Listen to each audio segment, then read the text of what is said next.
Good evening students आपसे मेरी एक रिक्वेस्ट है कि जितने व्यूज़ मिले उतने लाइक भी मिलने चाहिए, क्योंकि मैं बड़ी मेहनत करती हूँ आपके लिए ताकि आपको अच्छे नंबर मिले।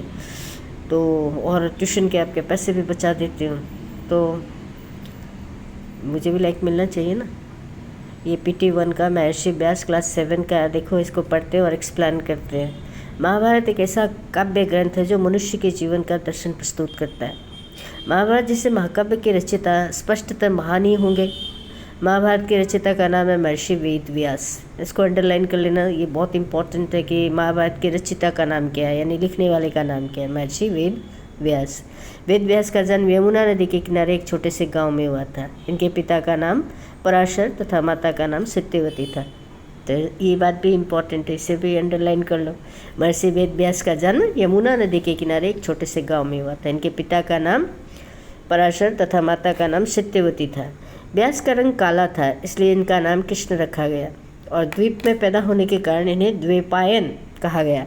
आरंभ में एक ही वेद था। व्यास ने इनका अध्ययन किया। मंत्रों के आधार पर उन्होंने वेद को 4 भागों में वर्गीकृत किया, जो ऋग्वेद, सामवेद, यजुर्वेद और अथर्ववेद के नाम से जाने जाते हैं। व्यास जी ने वेदों को नया स्वरूप दिया, इसलिए इन्हें वेद व्यास कहा गया। इन्हें वेद व्यास क्यों कहा गया? क्योंकि प्रारंभिक में एक ही वेद थे, बाद में इन्होंने 4 वेदों की रचना की, जैसे ऋग्वेद, सामवेद, यजुर्वेद, अथर्ववेद, और व्यास जी ने वेदों को नया स्वरूप दिया, इसलिए इन्हें वेद व्यास कहा जाता है। ये छोटी सी लाइन ही काफ़ी है। वेद व्यास क्यों कहा जाता है? इन्होंने वेदों को नया स्वरूप दिया, इसलिए इन्हें वेद व्यास कहा गया। महर्षि वेद व्यास विद्वान, मनस्वी तथा तपस्वी थे। इनके द्वारा महाभारत जैसे महाकाव्य की रचना हुई, जो विश्व में प्रसिद्ध है। महाभारत के 18 पर्व है, यानी 18 चैप्टर्स है। महाभारत को 5वां वेद भी कहा जाता है। तो कुल कितने वेद हो गए? 5। महाभारत की रचना व्यास जी ने लोक कल्याण की भावना से की थी, यानी लोगों की भलाई की भावना से की थी। ऐसा कहा जाता है कि महाभारत को लिखने के लिए गणेश जी से कहा गया। गणेश जी ने कहा, मेरी एक शर्त है, लिखते समय मेरी कलम रुकने न पाए। यदि वो रुक गई तो मैं लिखना बंद कर दूंगा। व्यास जी ने कहा, ठीक है। उन्होंने इस तरह के श्लोक बोले कि जितनी देर में गणेश जी श्लोक को समझकर लिख पाते, उतनी देर में व्यास जी दूसरा श्लोक सोच लेते थे।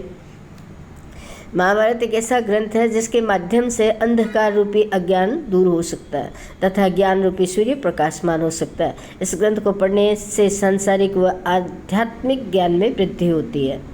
महाभारत के माध्यम से महर्षि वेद व्यास ने मनुष्य को सदाचार, धर्माचरण यानी धर्म के ऊपर आचरण करना, व्यवहार करना, त्याग, तपस्या तथा भगवान की भक्ति का संदेश दिया। इस ग्रंथ के द्वारा वेद व्यास जी ने यह बताने का प्रयत्न किया कि मनुष्य कठिनाइयों का सामना किस प्रकार कर सकता है।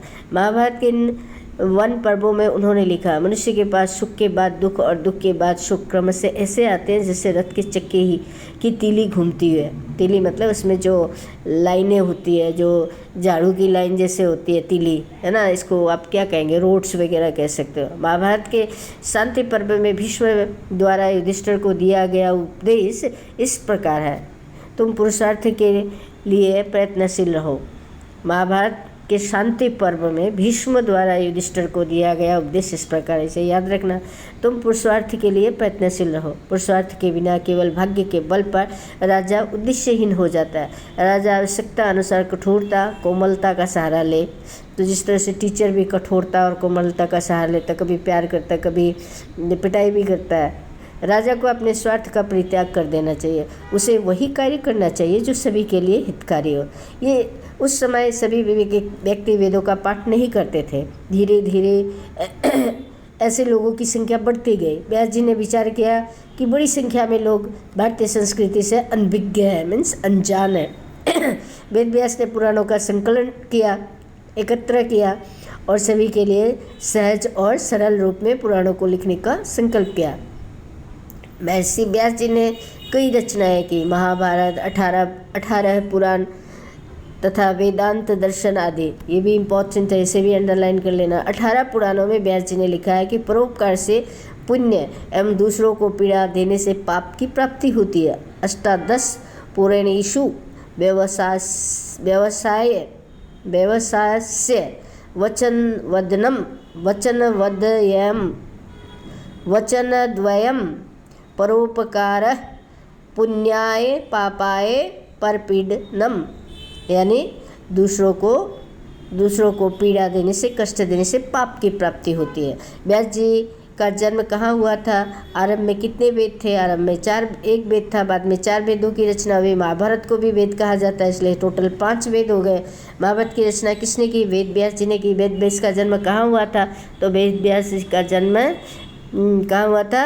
यमुना नदी के किनारे, है ना। महर्षि वेद व्यास का जन्म यमुना नदी के किनारे छोटे से गांव में हुआ था। इनके पिता का नाम पराशर तथा माता का नाम सत्यवती था। ये एडवांस में जान लो। तो यहाँ तक ये पूरा चैप्टर ख़त्म हो गया और ये PT 1 में आ रहा है।